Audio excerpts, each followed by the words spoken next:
Hello everyone, good morning. Today is 3rd of August and welcome to the Hindu newspaper analysis. So guys, in the video we are going to discuss the entire analysis of the Hindu newspaper along with the background as well as the way forwards. Now guys, before starting up, I would like to tell you that you can download the explainer PDF from the Telegram channel. The link for the Telegram channel has been given in the description box. So this explainer PDF you can download from there.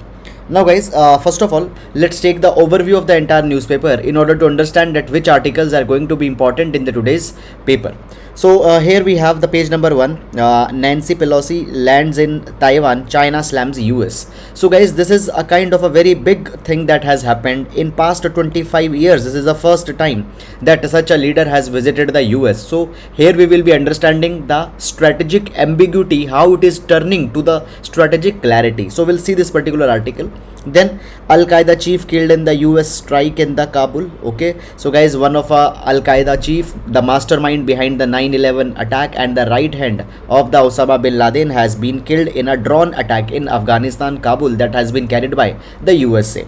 Fine, then his profile has been given. Okay, then that where he was born, what he has done, and but all these things are not important for our UPSC examination. Fine, they are not asked. Then moving on, rupee not collapsing, says finance minister. Okay, so basically guys, when we talk about the rupee, it has been said that the rupee has nearly basically reached the 80 rupee mark in front of a dollar, but in that capacity a statement has been given. Moreover guys, even if I tell you the collapse of rupee has been there, but actually in compared to the other currencies that have been there, rupee is still in a kind of a stable kind of a trajectory. Okay, then moving on, Mangaluru police arrest, these things are not at all important for your examination. Please basically avoid them. Then guys, into the city section also, important articles have not been given, advertisements and all these things are there. Okay, so moving on in this particular direction, so we will directly be reaching to the editorial page, and on the editorial page, the first article, making sense of the freebie issue. We'll see this particular article with respect to the GS paper number 2. Then the death of a face, again guys, so basically this article is talking about the Ayman al-Zawahiri, who has been killed, the Al-Qaeda leader. Fine, again, yeah, basically his life sketch, his profile, fine, what he has done into the past, etc., and for what particular thing he was for what particular thing he was charged, such things have been provided. Then a turning point in crypto regulation, we'll see this particular article. An unavoidable crisis, so this talks about the US-China confrontation. We'll see this article. Then moving on, recalling India's Antarctic activities, we'll see this particular article also. Tracing the vice president's stint as a parliamentarian. So guys, this particular article, it is basically, it is tracking the political journey of Mr. Venkaiah Naidu. Okay, so what he has done into the past 19 years and all those particular kind of things. Guys, with respect to the UPSC, academic substance is not there in this particular article. Fine. Then moving on, text and the context, the government package to revive the BSNL. Then has bail under the PMLA become near impossible? Fine. So the section 45 of the PMLA we are going to discuss, and some of the judgments of the Supreme Court also will discuss in this article. Tokenism, so guys, this is a keyword that can be used in the society. We'll see this, what it talks about. Central official monitoring the impact of Zawahiri's killing. Okay, world looks at tricolor with respect. Fine, India's highest priority. Fine, India's highest priority, Maldivian president. So guys, we have seen this particular thing that the Maldivian president has visited the India, and in that capacity, Maldivian president had said that India is an important country for the Maldives. Now this particular thing is coming in the mid when in Maldives a lot of campaign against the India out campaign is actually going on. Fine, moving on, after that basically after that, moving on, here we can see that the Supreme Court has quashed the Jharkhand's 100% local reservation. Okay, so basically guys, there was a kind of a scheduled areas. Fine, so 13 scheduled areas are there into the Jharkhand, and in these 13 scheduled areas, 100% jobs were reserved for the local people, for the native people. 100% jobs were reserved. So Jharkhand government has justified that particular thing, that in these particular scheduled areas, preserving the livelihood of the local people is a part of their policy to bring the social justice. Then that particular thing was questioned into the Supreme Court, and Supreme Court had said that such the Supreme Court had said that such a kind of a thing is not permissible. Okay, Even the High Court had basically said that this particular thing is cannot be allowed. Moving on, fine. Then guys, the political articles etc has been given. No need to go into these particular thing. Monkeypox cases, fine. All these particular things, fine. Just an evolutionary thing from a Cairo clinic to the top of Al Qaeda. So again, it is talking about the killing, fine. Then Russia labels Ukraine's Azov regiment terrorist group. So this Russia-Ukraine crisis is going on. However, everyday development are not important. Then the trade deficit has reached to $31 billion in the July. So guys, actually trade deficit of India is increasing. Why it is increasing? Two reasons are just there. Reason number one, that the rupee has been depreciated in front of dollar, and when the rupee has been depreciated into the front of a dollar, fine, we are actually paying more for the same things. One thing is there, it is impacting that our imports have become costly. Second thing is that actually the price of the oil, the crude oil has increased in the world, and because of that particular thing also the trade deficit of India has increased. Okay, then moving on, after that the other things are not important. So this is that. Then we have the sports page. So this is guys all about the overview of the today's newspaper, and let's discuss the relevant articles one by one in the detail. Now, so first of all, we'll be taking up the GS quotation, one quote with that we always take for our GS papers. So guys, today we are going to take the quotation from the Eleanor Roosevelt.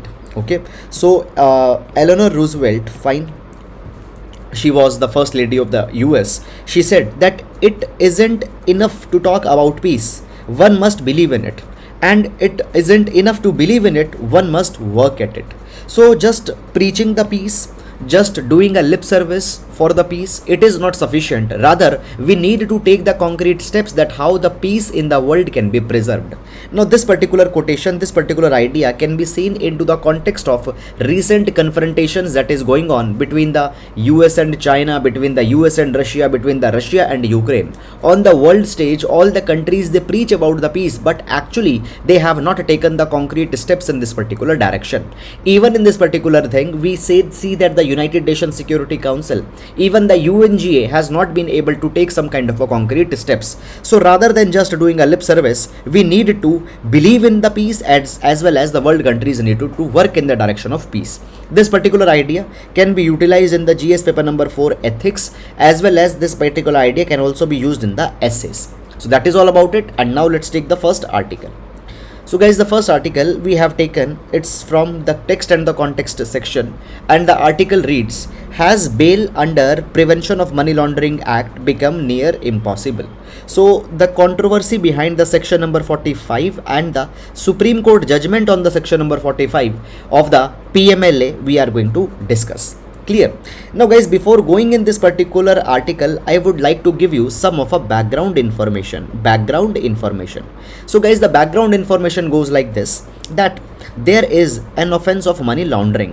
What is money laundering? Money laundering, it is a process to make the dirty money clean. Now what is a dirty money? Dirty money is that money which has been earned by crime and illegal means. So convert that money in a clean money to show that that money has actually been earned by the legitimate means. We call that process as a money laundering. Now in order to deal with the problem of money laundering, basically government has constituted the PMLA, that is the Prevention of Money Laundering Act. Under the Prevention of Money Laundering Act, Enforcement Directorate ED has been given a power that they can prosecute, they can investigate the matters related to the money laundering. Now guys, when the money laundering issue is there, basically within the money laundering, the condition of bail, has been made very much difficult. Why? Because guys, when the bail is to be given to a person in a money laundering, there is a section 45 in this Prevention of Money Laundering Act that comes in between. So we are going to understand this section number 45, and along with this section number 45, we will try to make sense of the recent Supreme Court judgment, that what has happened in this. Now guys, let's start this entire story from the scratch. So basically, section number 45 of the Prevention of Money Laundering Act, it provides certain conditions that are to be fulfilled before granting the bail to a person who has been accused. Now what are the conditions? Condition number 1, it has been said that if an accused is asking for a bail, if a person who has been charged he is asking for a bail, then the public prosecutor can oppose this particular bail process, and the public prosecutor needs to be given an opportunity that he should oppose it. Number 1.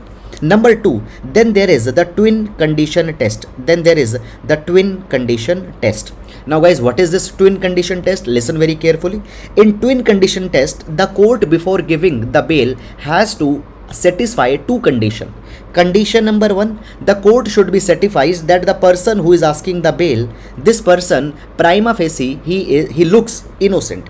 Prima facie the person looks innocent who is asking for the bail. So if the court can feel that yes, person looks innocent, he is innocent, then the court can give the bail. And then the second condition that comes here, the second condition is that when the person will go out on the bail, when he will go out on the bail, he will not commit any crime. When he will be on the bail. So if these all conditions will be fulfilled, only then the bail can be given. Who says this thing? This thing is provided by the section number 45 of the PMLA. Is it clear or not? Now guys, all these particular things that I have explained you, it has been written here also. All these particular things, for example, it has been written in this particular point. You can read it. You please download the explainer PDF. Okay. Now moving on in this particular direction. So guys, as this twin test condition was laid, now guys, this is similar kind of a twin test. Twin test means, again I'll repeat, court should be satisfied that a person is innocent, and another one is that the court should have a kind of a confidence that he will not commit a crime. Now this twin test is there in many other laws also, not only it is unique to this PMLA.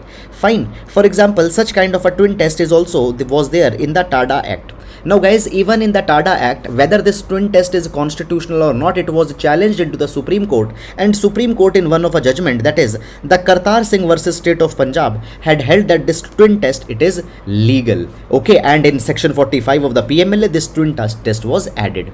Now guys, as this particular twin test of section 45 was going on, this particular thing got challenged into the Supreme Court in one of a case. And what was the name of that case? That case was the Nikesh Tarachand Shah versus Union of India case 2018. Now in this particular case, Supreme Court held that this section 45, where the twin test condition has been held, it is unconstitutional. It is violative of article number 14 and article number 21 of the Indian Constitution, and this twin test was struck down by the Supreme Court. Now why Supreme Court said that it is unconstitutional? Because guys, see, it is putting a very high condition for the bail. Now there might, see, so the court satisfaction that a person is innocent, the court satisfaction that a person will not commit a crime, that is a very subjective kind of an assessment. This is not an objective kind of an assessment. Moreover, in India, we follow the natural principle of justice, and as per this natural principle of justice, we had provided that we treat a person innocent till proved guilty. Now, until and unless a person has been proved guilty, we are keeping that particular person in jail. The condition of bail is so high. So therefore, this particular thing was called as unconstitutional by the Supreme Court into the Nikesh Tarachand case. Now guys, after this Nikesh Tarachand case, what happened? The central government reacted, and central government came out with an amendment in 2018, and by this particular 2018 amendment, they again revived the section number 45. So whatever done by the Supreme Court, it got again revived by this 2018 judgment. And then guys, after this 2018 judgment, this particular amendment was challenged into the Supreme Court. Okay, and now finally what has happened? Supreme Court has given its judgment into the Vijay Madan Lal case. Supreme Court has given its judgment into the Vijay Madan Lal case, and in this Vijay Madan Lal case, the Supreme Court has provided that section number 45, it is constitutional. Fine. The 2018 government's amendment, where it revived the section 45, it is correct. Under the PMLA, the condition of bail could be very much high. Moreover, in this Vijay Madan Lal case, Supreme Court has also provided this particular thing, that the Prevention of Money Laundering Act, it is a very important legislation, and an act of money laundering, it is comparable to the terrorism. Is it clear or not? And guys, understand this particular thing, that what has been said by the Supreme Court now, it is going to be permanent as of now. Why? Because the Nikesh Tarachand case was a division bench, judges were there, and in the Vijay Madan Lal case there were the 3 judges, okay, in the bench. So Vijay Madan Lal case has overruled the Nikesh Tarachand case. Moreover guys, in this particular Vijay Madan Lal judgment, many other things were also provided by the Supreme Court. Supreme Court provided that money laundering is a offense which is heinous comparable to the terrorism. Secondly, it has said that the definitions, fine, reverse burden of proof, fine, all these particular things will be valid. Now what is this reverse burden of proof? Reverse burden of proof means that, see, normally what happens, the burden of proof is on police has to prove that a person is guilty, but in reverse burden of proof, by default we will assume a person is guilty, and then the person has to actually otherwise prove that he is not guilty, he is innocent. So the burden of proof is put on a person. Then guys, there was one issue of the ECIR also, ECIR, that is the Enforcement Case Information Report. Now in the basically this is a kind of an FIR, okay. So basically when a person is charged, ECIR is filed. Now the copy of the ECIR, that okay, what crimes you have done, why we are arresting you, this copy was not given a person who got arrested. The Supreme Court had said that okay, this particular thing can also go, it is not mandatory that such a person needs to be given a copy.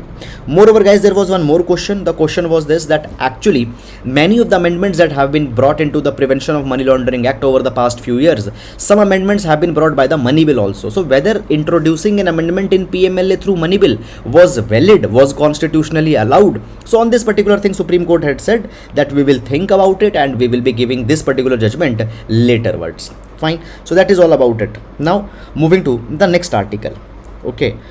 The visit to there are 2 articles actually, an unavoidable crisis, and this article where the article has carried that the Nancy Pelosi, fine, who has been the US House of US Speaker, fine, she has visited the Taiwan, and how this particular thing is becoming a kind of a controversy, how this particular thing is becoming an international controversy, we are going to see this particular article.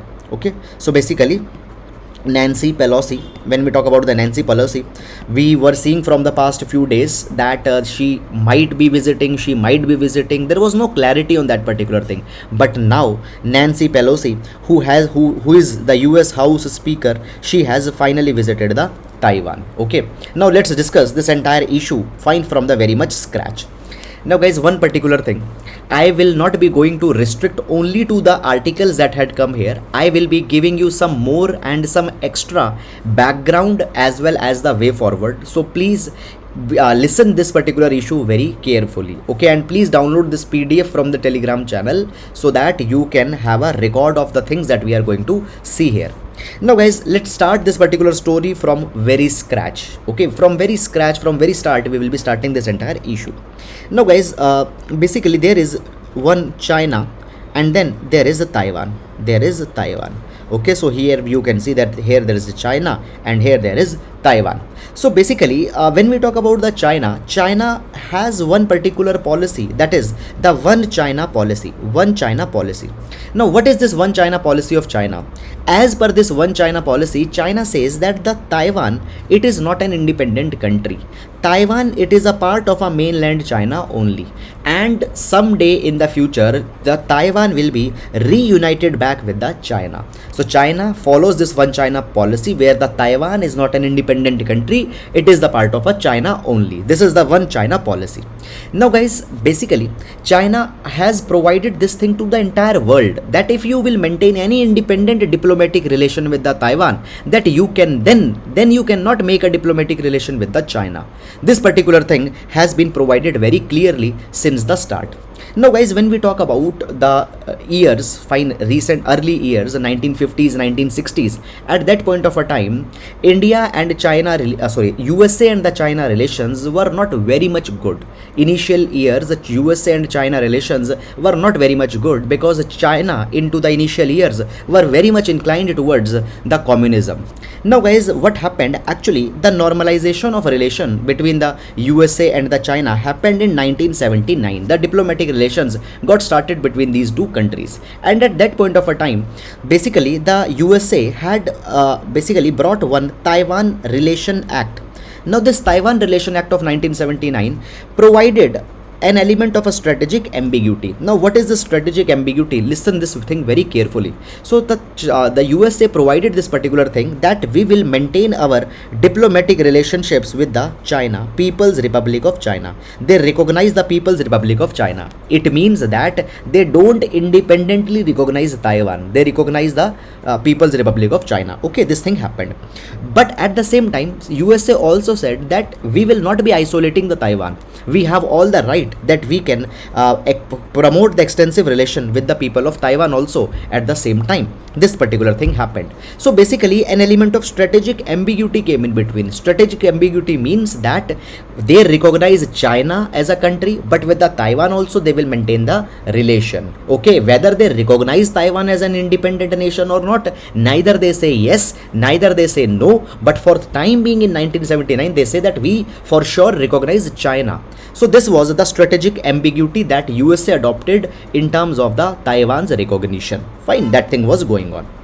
Now guys, it has been seen that over the years, this strategic ambiguity is now turning into the strategic clarity. Strategic clarity means that now the USA is more clearly recognizing the Taiwan, and this particular thing has actually started with the coming of the Donald Trump in the power. Now what has actually happened into the past? Let's see this particular thing also here. So guys, when the Donald Trump came in the power, Donald Trump came out with the many legislations. For example, Taiwan Travel Act was passed in 2018. Now this Taiwan Travel Act allowed the USA officials that they can visit the Taiwan to meet the Taiwan counterparts. Earlier they were not allowed to visit the Taiwan. Why? Because Taiwan was not an independent country. The China is a country. So if you have to meet, you have to go to the China. So this Taiwan Travel Act came. Now this is first step where it was provided that the USA is turning its strategic ambiguity to the strategic clarity. Then after that particular thing, what happened? There was another also things also that came, that is the Taiwan Allies International Protection and Enhancement Initiative, TAPI.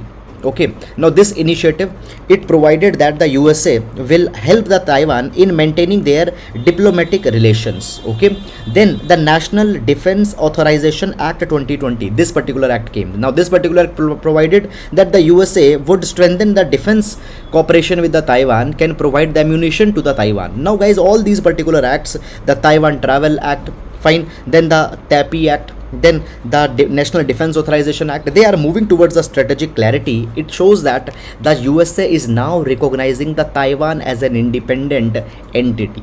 Now guys, finally this particular thing has happened, that for the first time in the 25 years, such a high ranking US official has visited the Taiwan officially. Now the moment this particular thing has happened, China has become very much irritated.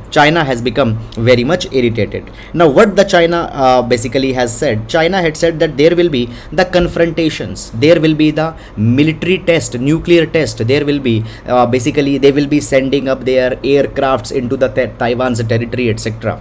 Now guys, understand this particular thing, that into the past also the confrontations between the China as well as the Taiwan, they have happened. What has happened? Basically in 1995-96, there were the nuclear tests. Okay, there were the nuclear tests that were done by the China, around the Taiwan. Okay, why at that point of a time? Because at that point of a time also that Taiwan, basically such kind of a diplomatic confrontation came in between. We call that particular thing as the third Taiwan Strait crisis. It happened in 95-96. Now it is being said that now the fourth Taiwan Strait crisis can happen.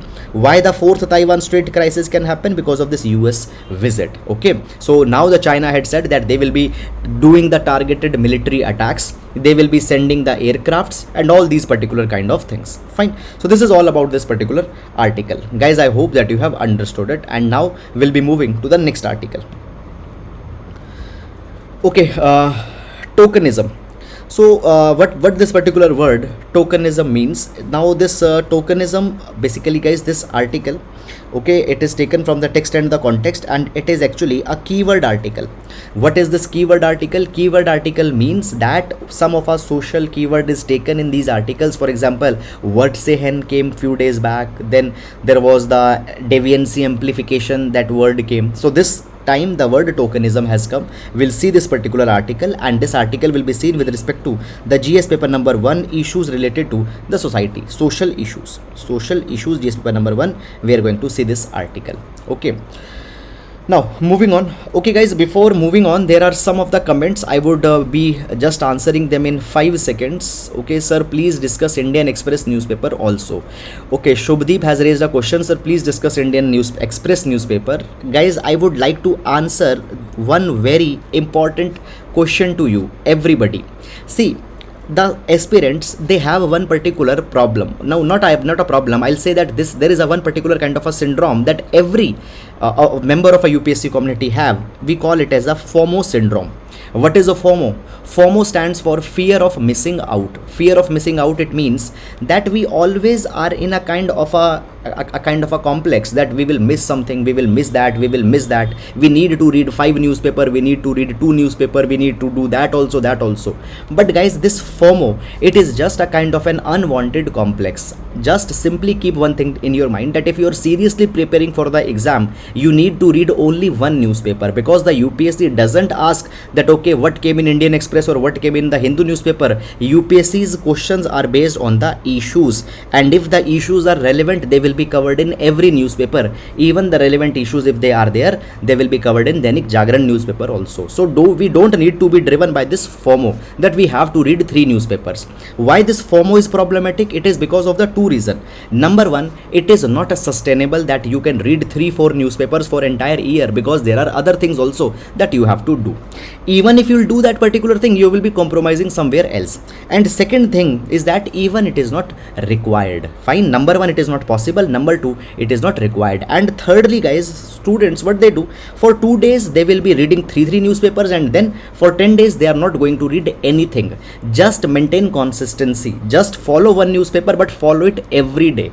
Fine, that is the thing that you need to keep it in your mind. Okay, I hope that it solves many of the questions. Okay, moving on. Now, the tokenism. What is this tokenism? So guys, basically tokenism, it is an act of doing something just as a matter of formality, just to show that you care about something, that you have a concern about some group of people or something. I'll give you one example. Suppose there is a corporate. Now this particular corporate, it hires majority of the male, and the male coming from a particular region and a particular caste, let's say, are being hired in this particular company. Now the people have started questioning this particular company, that why you only hire the male and the people coming only from a particular region. So what this particular company is going to do, this company, just as to do a lip service, just to show that actually they also respect the diversity, they will be hiring, let's say, 1 or the 2 women only. Fine, now they have been hired on one particular position. Neither their views are being given importance, nor they are being involved into the decision making. Just they have been hired to show that actually we are doing something for the women also. Now what is this? This is a tokenism. Just a lip service that you have done.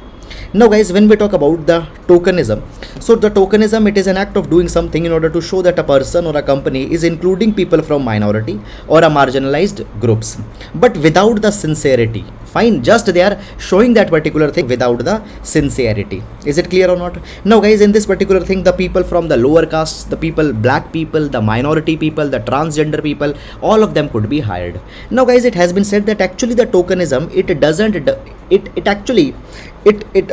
tokenism, it don't do anything good actually for the minority community. It is just a temporary fix. Kind of a thing that is being done. Okay, moreover guys, it also gives the company an evidence that they are doing something, but actually the discrimination from the root is not addressed in this tokenism. Now the tokenism could actually be dangerous, could actually be counterproductive for the tokens or the people who are being given representatives. Okay, now moving on.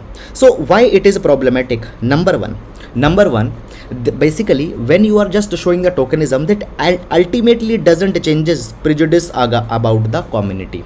Clear? Let's say that a workplace is dominated by the male, you have just hired the two women, but how it is actually going to change the prejudice of the society, how it is going to change the prejudice of the male who are working, that particular thing is not addressed. Secondly, they don't contribute to diversity, because diversity is not just hiring, but diversity is also giving them importance. Sometimes a woman could be hired in a male dominated workplace, but it doesn't mean that their views or their inputs are also being considered.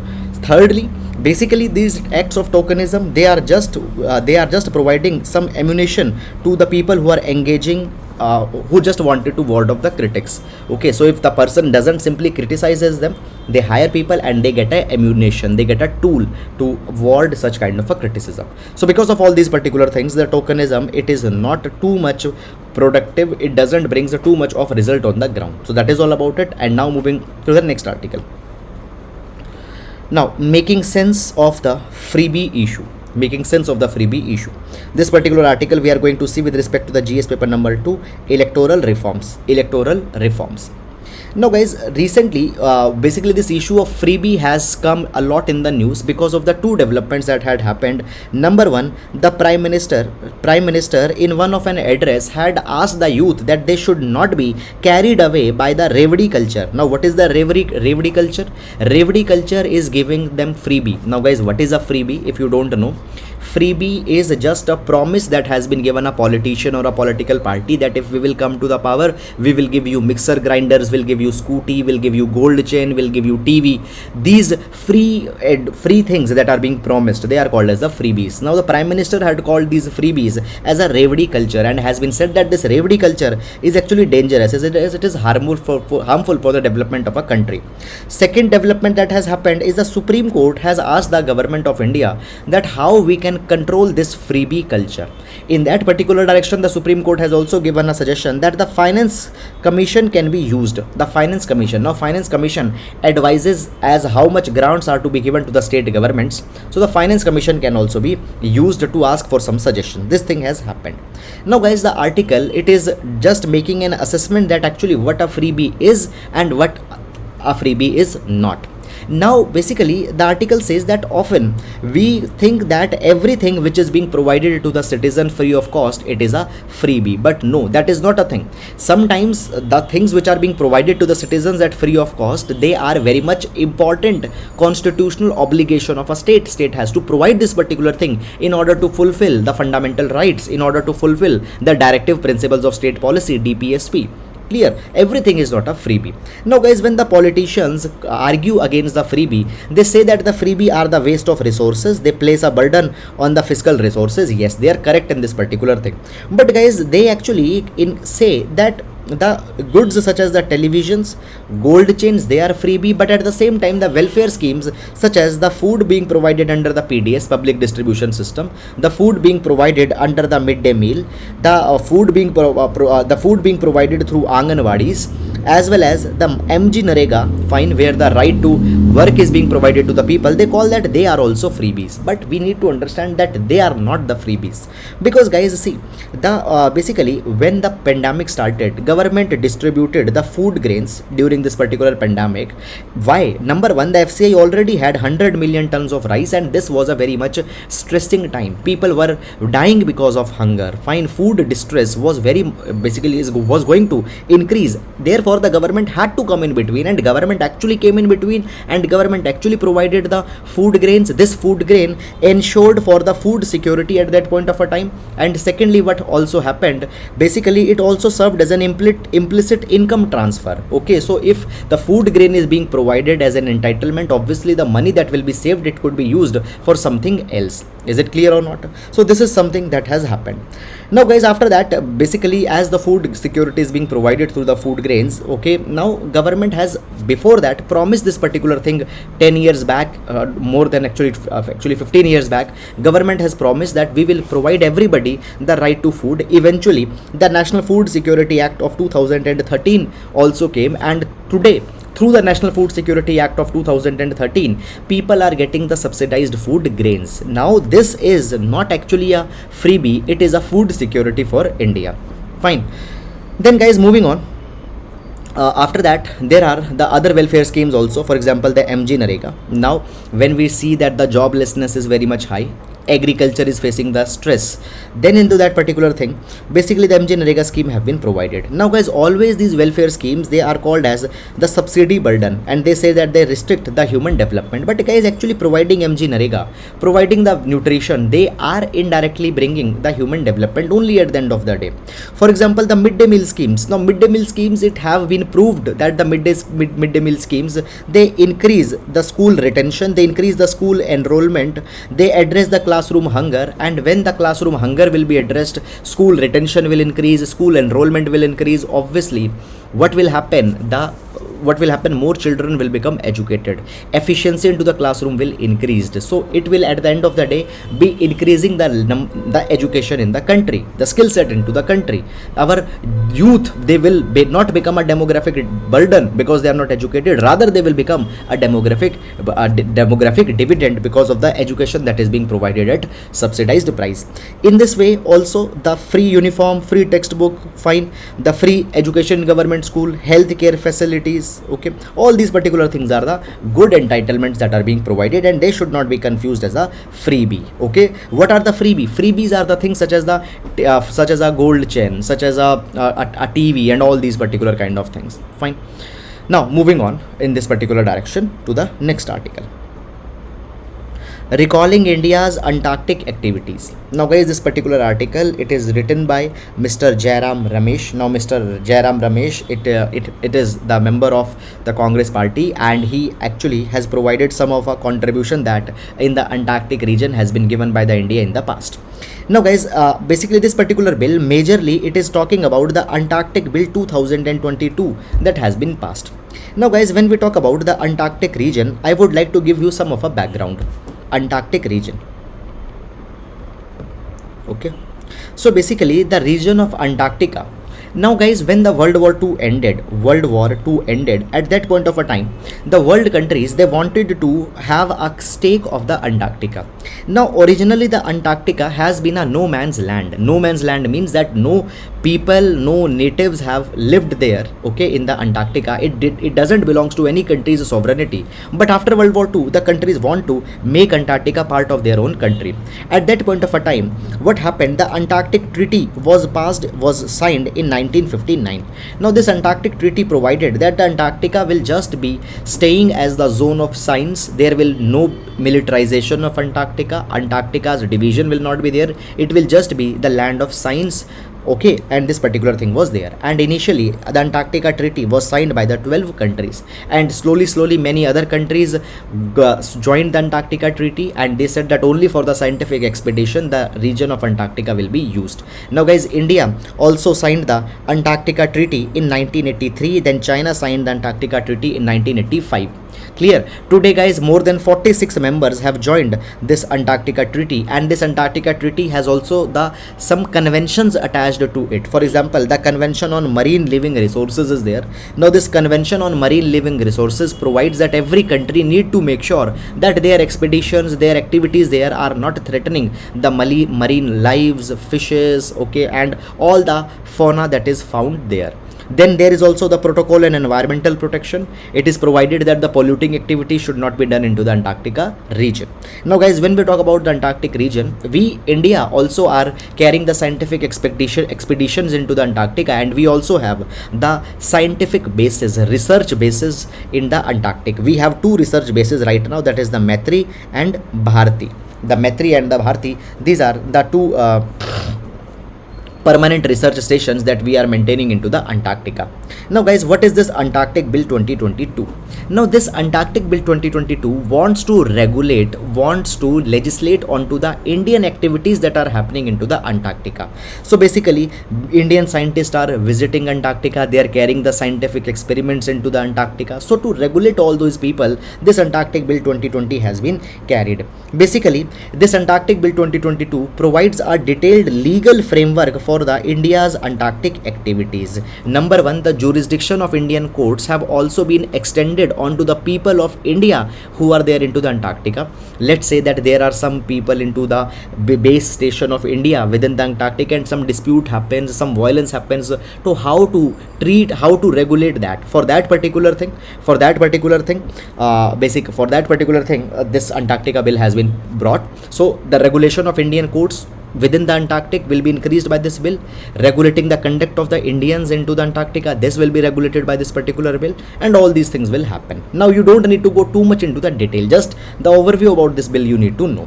Now guys, the article says that okay, we have addressed the legal issues with respect to the Antarctica, but at the same time we also needed to address the issue of the polar research vessel. Now guys, what is this polar research vessel? So when we are going to Antarctica, we need to have our own ship. Right now we don't have our own ship. We are actually hiring the ships of the Russia and the Norway, but the China has two of its own polar research vessels, ships that they are taking to the Antarctica. Now guys, it has been said that a decision was taken in 2014 that India should have its own research ship, ice breaking ship, a research ship which is having ice breaking capabilities and other advanced technological capabilities, but still such a ship has not been procured. So therefore it has been said that now, as the Antarctica bill has been passed, the next logical step is to have this particular ship. Okay, now guys, this is something that has been provided just in this article. Okay, however, some of the references of the past have been given that are not that much important for your examination. So that is all about it. And now moving to the next article. A turning point in crypto regulation led by Europe. Now this article will see with respect to the GS paper number 3, issues related to the Indian economy. Issues related to the Indian economy, will see this article. Fine. Now let's start with it. So basically guys, the article talks about the regulation of the cryptocurrencies. Now before moving in this, what are exactly the cryptocurrencies?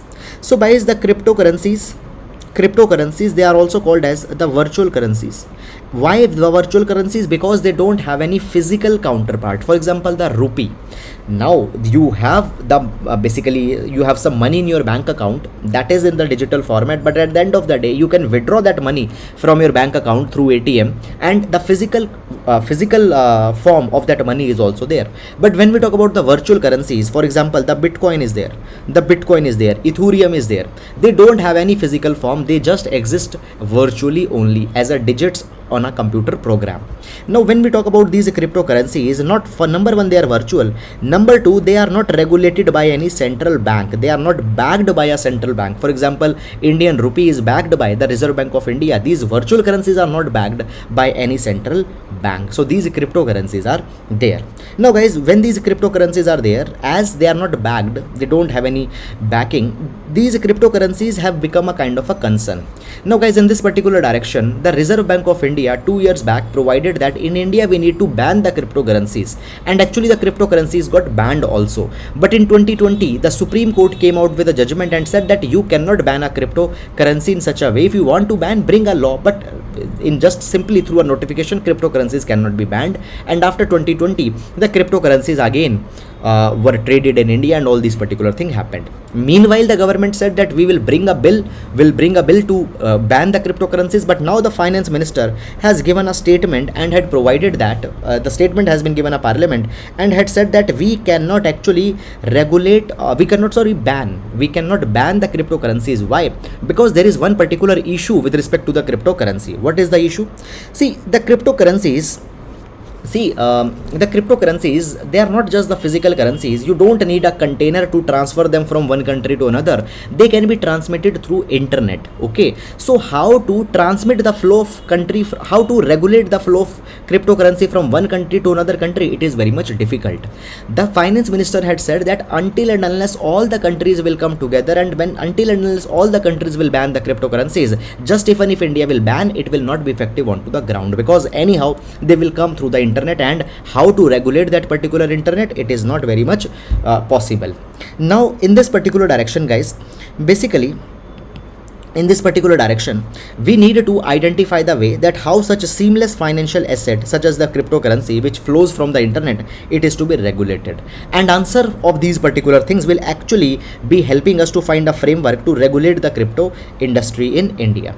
Now guys, in this particular direction, we recently have seen that the European Parliament and the European Council, now they are actually debating on a bill to regulate the cryptocurrencies, and actually we can learn from the European Parliament and European Council as how to regulate the cryptocurrency.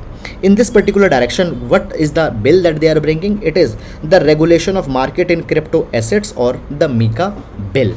So basically, guys, when we talk about the Europe, it is the second largest market after the United States in terms of economic potential as well as in terms of the internet user. Moreover, European Union has always been a precursor on many number of things. For example, they also were the first where they brought the General Data Protection Regulation, GDPR. Now guys, what is this GDPR?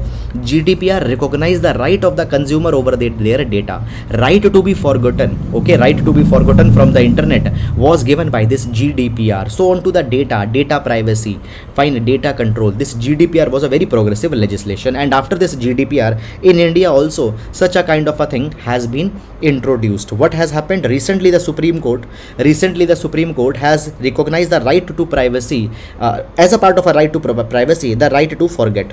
The right to forget has been recognized by the Supreme Court as a part of the right to privacy. Why? Because first is what it was given by the GDPR. Now the European Commission and European Parliament are debating the bill to regulate the cryptocurrencies. So once it is finalized, we can learn from there, we can borrow the ideas from that particular law, and actually the cryptocurrency which is borderless, which is boundaryless, which can be transmitted through the internet, they can be controlled. So we need to learn from the Europe in this particular direction.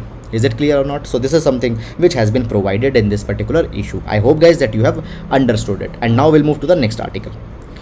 Okay, so guys, the government package to revive the BSNL fortunes.